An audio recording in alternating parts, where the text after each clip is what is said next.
근데 이 단지는 미분양이 이제 다 소진됐습니다. 그리고 RR 기준으로는 벌써 P가 1억까지 붙었어요.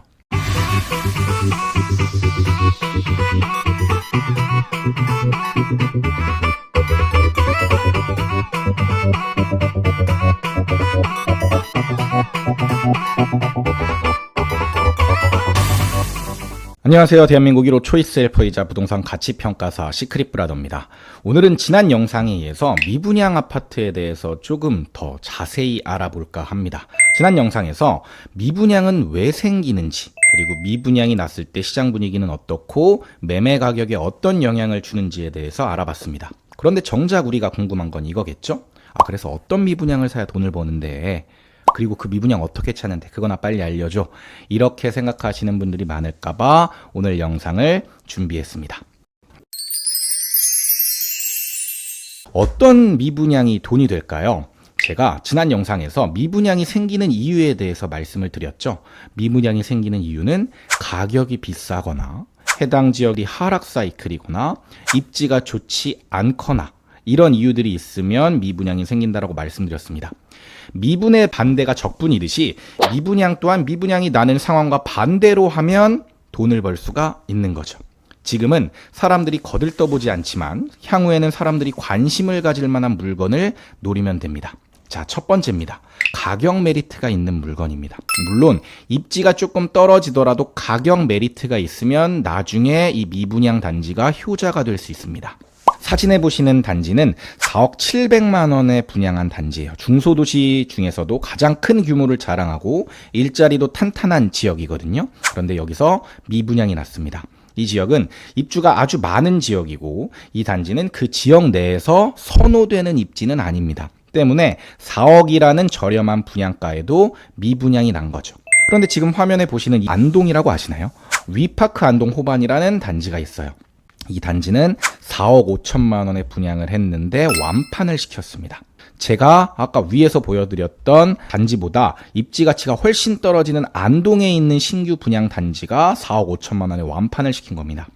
최근 분양가 상승을 고려했을 때 향후 지방 중소도시에서도 한 3억 5천에서 4억 정도 수준이면 저는 건설 원가나 이런 것들을 생각했을 때 거의 최저가 수준이라고 생각을 하거든요.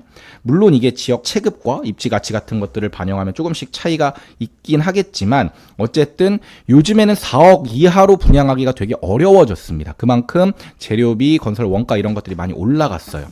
제가 예시로 든 아까 그 물건은 해당 지역 내에서 입지 선호도가 높지는 않지만 26년 입주로 아직 입주도 꽤 많이 남았고 무엇보다 가격이 저렴합니다.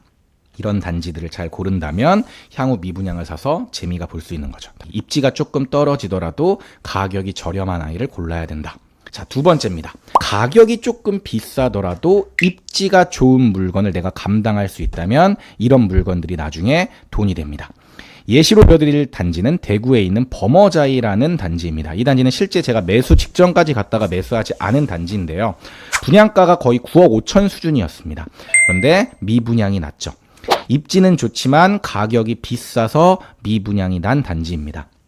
범어 4동 메인은 아니지만 수성구 범어동에 위치해 있고 입주 시기도 26년으로 괜찮습니다. 이 단지는 한때 계약금 5천만 원, 중도금 무이자 이런 것들이 붙었어요. 그러니까 5천만 원만 가지고 26년까지 그냥 비용 들어가는 거 없이 유지할 수 있는 거죠. 근데 이 단지는 미분양이 이제 다 소진됐습니다. 그리고 RR 기준으로는 벌써 P가 1억까지 붙었어요. 제가 매수한 단지는 지금 1000, 2000 정도 붙었는데 확실히 비싸고 좋은 단지니까 P도 빨리 많이 붙더라고요.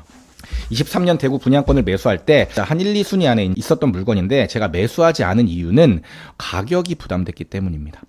오른다면 가장 많이 오를 건 분명해요. 알고 있었습니다. 그런데 만약 대구의 시장이 제 예상처럼 흘러가지 않을 경우 혹은 분양권 규제가 풀리지 않아서 나중에 분양권 상태로 매도했을 때 내가 77%의 양도세를 내야 될 경우도 다 고려를 한 겁니다. 등기를 쳐야 된다 그러면은 등기를 칠 때 추가 투자금이 많이 들어가기 때문에 이거를 감당할 수 있는지를 리스크 관리를 먼저 한 거죠. 그래서 희망 회로를 돌리면서 수익을 계산하는 것보다 중요한 게 과연 내가 감당할 리스크가 얼마나 큰가를 먼저 생각하는 겁니다. 이거를 꼭 명심하셨으면 좋겠습니다. 그래서 자, 세 번째는 해당 지역의 사이클이 상승으로 반전하는 게 거의 확실시 돼 보이고 본인의 확신이 있다 그러면 그 지역에 어떤 미분양을 사도 괜찮다라고 봅니다.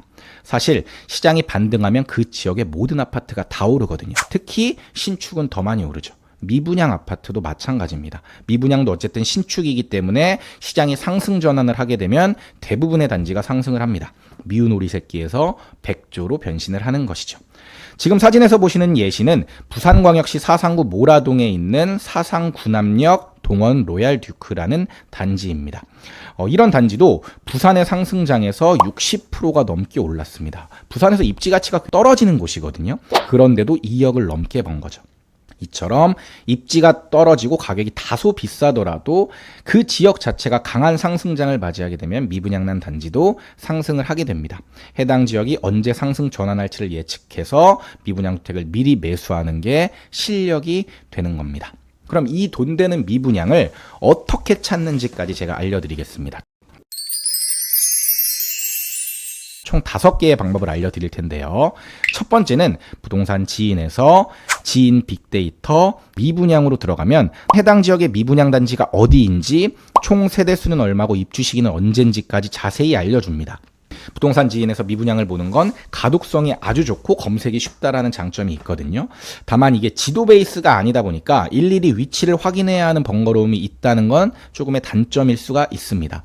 해당 지역의 급지를 대략적으로 알고 있다면 그 지역 내에서 선호하는 입지 위주로 클릭을 하면서 후보군을 추려 나가시면 아마 큰 도움이 되실 것 같습니다. 두 번째는 네이버 부동산에 들어가셔서 분양 탭에서 미분양을 선택하시는 겁니다. 네이버 부동산은 일단 지도 기반으로 볼 수 있어서 해당 지역의 입지를 잘 알고 계신 분들이라면 조금 더 쉽게 미분양을 찾을 수 있고 가독성이 좋다라는 장점이 있습니다. 자, 세 번째는 호갱노노라는 프로테크 사이트에서 필터 탭에 들어가셔서 입주를 1년 이내로 설정을 하시면 신축 단지들도 잡히지만 지금 화면에서 보시는 것처럼 미분양 단지들이 이렇게 한꺼번에 잡힙니다. 하나하나 클릭해서 보면은 청약 경쟁률까지 볼 수가 있고 여기서 경쟁률을 봤을 때 0. 몇몇 대 1 이렇게 나오는 거면 미분양이 난 겁니다. 다음 네 번째는 해당 지역 시청 홈페이지로 들어가서 미분양이라고 검색하는 겁니다.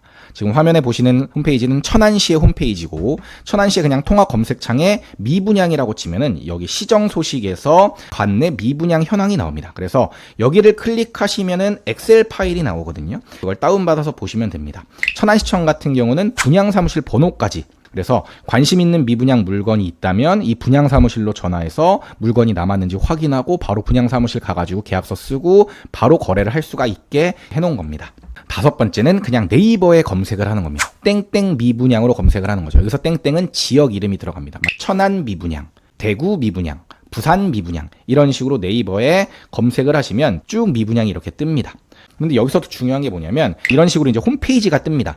이런 분양 대행사들 건설사에서 직접 하는 게 아니라 분양을 대행해주는 업체에서 뭐 2천만 원 페이백, 계약금 1,000만 원 정액제, 중도금 무이자, 뭐 계약 조건 안심보장제 이런 것들이 이런 홈페이지에 나와 있고 홈페이지에 나와 있지 않더라도 여기 나와 있는 번호로 전화를 하면은 거기 상담사가 알려주는 경우도 많습니다.